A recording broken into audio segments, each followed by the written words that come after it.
Welcome to Spoiler Street. Make sure to subscribe for more Coronation Street news and spoilers.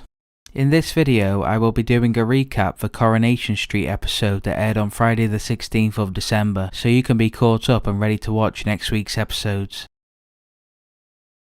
Daisy and Daniel are both on edge as it is the day that Daisy has her appointment at the medical centre after recently discovering a lump on one of her breasts. They have breakfast together and Daniel tries reassuring Daisy that it might turn out to be nothing, but Daisy is clearly nervous and nothing will put her mind at ease until the appointment. They both have busy days ahead, so they agree to part ways and meet up again at the doctor's later on for her appointment.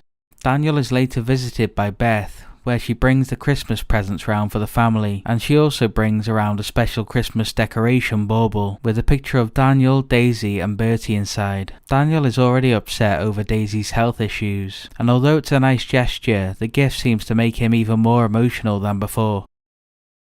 Daisy later meets up with Jenny for a coffee before her doctor's appointment to try and calm her nerves, but she is still very anxious. But on the other hand, Daniel is extremely nervous and decides to try and drown his worries with alcohol. Even though Jenny later tries to slow Daniel's drinking down, he can't stop himself from continuing to get absolutely drunk before announcing out loud about Daisy's health worries.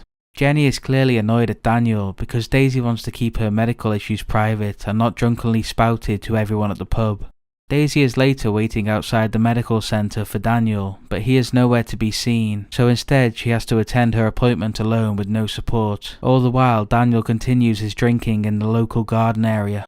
It's only after Peter gives Daniel a motivational talk that he plucks up the courage to attend Daisy's doctor's appointment. But by then she is already halfway through her appointment, and him showing up drunk and stumbling around is making things much worse. Daisy is furious with Daniel, and he is ultimately kicked out of the doctor's office by both Daisy and the doctor.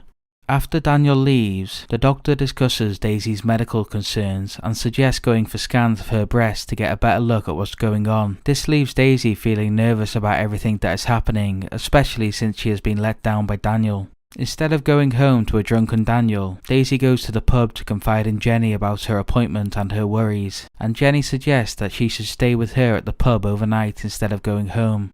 But later on, Daniel is overtaken by the guilt of how he behaved with Daisy, and he heads over to the pub to apologise. He tries explaining to Daisy how he's so worried about her because of what happened to his previous partner Sinead, who unfortunately passed away from cancer. But Daisy explains that she can't accept the fact that Daniel is so flaky, and that he's not around to support her when she needs it, and that maybe it's best if they end things now before they go any further. Daisy then sends Daniel home, as it seems they have broken up as a couple, or at the very least decided to take some time apart from one another. Simon starts his new job at the Underworld factory, and Carla shows him around the workplace, but things get a bit awkward when he runs into Jacob, who also happens to work there. Because of Jacob and Simon's shaky history together, Carla suggests that they should try and stay out of each other's way for the time being. The two don't seem to be on terrible terms with each other, but there is still a little bit of hostility between them. Jacob later updates his girlfriend Amy about Simon now working at the factory, and he is still worried that things could go either terribly wrong between him and Simon, or this could be an opportunity to bring them closer together and that they could finally forgive each other.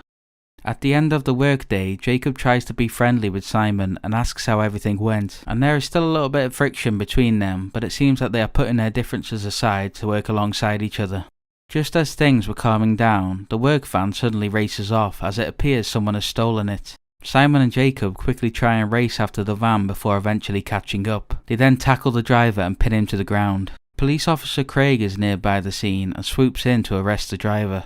It's a strange situation, but it seems that saving the work van and stopping the criminal has been a good bonding experience for Jacob and Simon, and it seems like they may be even becoming friends again. But later on, Simon can be seen at the Christmas market with Jacob and a few mates when he spots Leanne walking past. Leanne notices that Jacob's arm is around Simon and that they are acting all friendly with each other. This makes Leanne upset, as she was also put through hell by Jacob. So seeing him and Simon acting so happy together makes her angry. Simon notices her reaction and later goes to find Leanne to explain everything. He tries telling her that he has to be friends with Jacob, as they are now working alongside each other and they can't afford to cause tension as it might jeopardize his job. But Leanne is still unhappy to see him with Jacob, as she still can't forgive him for all of the things he and Harvey has done to them in the past.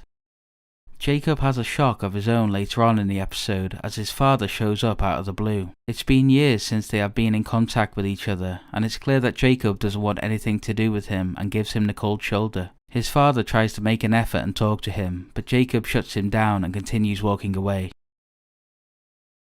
Summer is stressed out over everything that has happened recently with the surrogacy, and her boyfriend Aaron and parental figure Billy not approving of her choice to get pregnant again for Mike and Esther. Billy and Aaron track down Summer to Roy's Rolls to try and talk to her, but as soon as she sees them entering, she makes an excuse to leave and makes a quick exit, clearly wanting to avoid them. Billy and Aaron continue with their mission to track down Summer, and hopefully get her to listen to them, but they can't seem to find her anywhere. They tried to strategize a plan to try and talk Summer out of being a surrogate for Mike and Esther, as Billy is getting fed up with this whole situation and tells Aaron that they need to stop this from happening by any means necessary.